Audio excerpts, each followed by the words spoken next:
Herb in there asked me to speak seriously for a while, didn't he? Speak seriously. Herb? Oh, he's out there calling his shop Stewert. It's too late now. It's either that or you've got more troubles, man, than a guy with bad teeth trying to eat crack. I'm gonna tell you. Of course I'm an old crack fan, you know the more. I had the crack monkey on my back for 5, 6, 7, 8, 9 years before I stopped. I'm a member of Crack Anonymous. You've seen their slogan, the more you want, that's true. No kidding, this stuff can get you. You probably had it one time or another. You gotta be careful, listen, I know one person. They finally took her off to Bellevue screaming. They squirted her with a fire extinguisher and finally got her to stop. I mean, that's the kind of stuff. And so I at the age of 8 or 9, I remember it happened outside of the school, so I can sympathize with guys that got the heroin monkey on their back.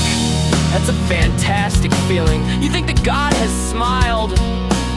It was a wild scene, but well, you know, at that time we just thought he made crack, so that was the kind of place it was. And I'm standing there by the swings when all of a sudden this guy comes over. Now, right?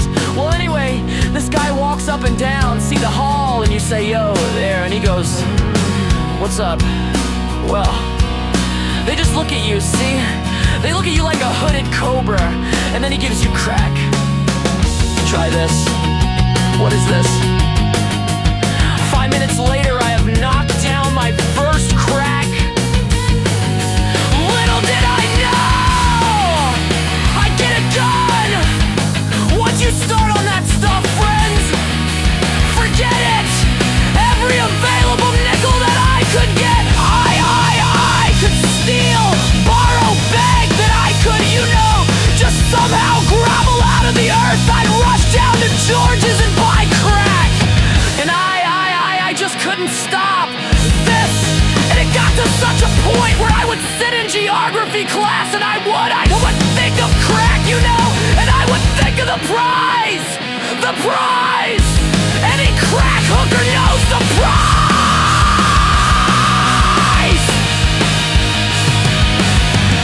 This is like the elixir at the end of the trail that leads into the Garden of Eden.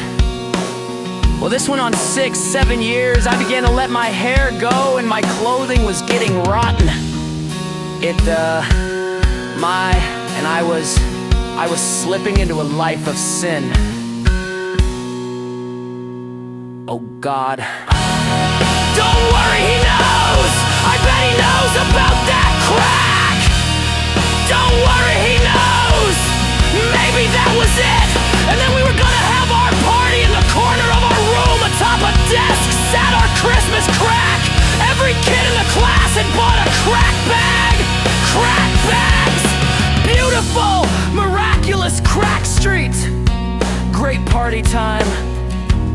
I want crack, just to have it, to feel it jostled in joy. Yes, what I want is a gun. I think everybody should have a gun. Well, that was what I want is a gun.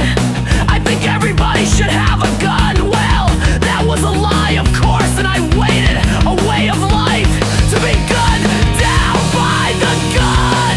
To feel it beautiful, there was no question about it. Not only should I have such a gun, it was an absolute necessity. Then I wound up on the floor like tiny frozen bowling balls with feet through 8 strategically placed loudspeakers involving the exports of Peru, dealing with dogs named Chop who were doubtfully fending off an attack by 6 U.S. Army medium tanks, under which was mounted a tiny conveyor belt.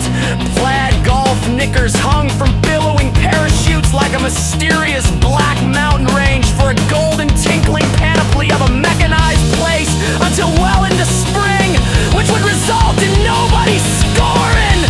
Wow!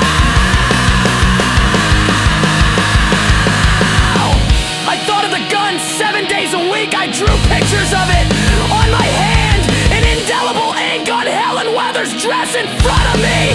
The initial symptoms of gun heroin mania had set in. I imagined innumerable situations calling for the instant and the irrevocable need for a gun. Who knows? My God, it was a gun. Feeling the gun in my hand. And then, crack! What an incredible display! Crack! It set the tone, the motive! It was an instant hit! All in all, it was New York on Christmas Eve!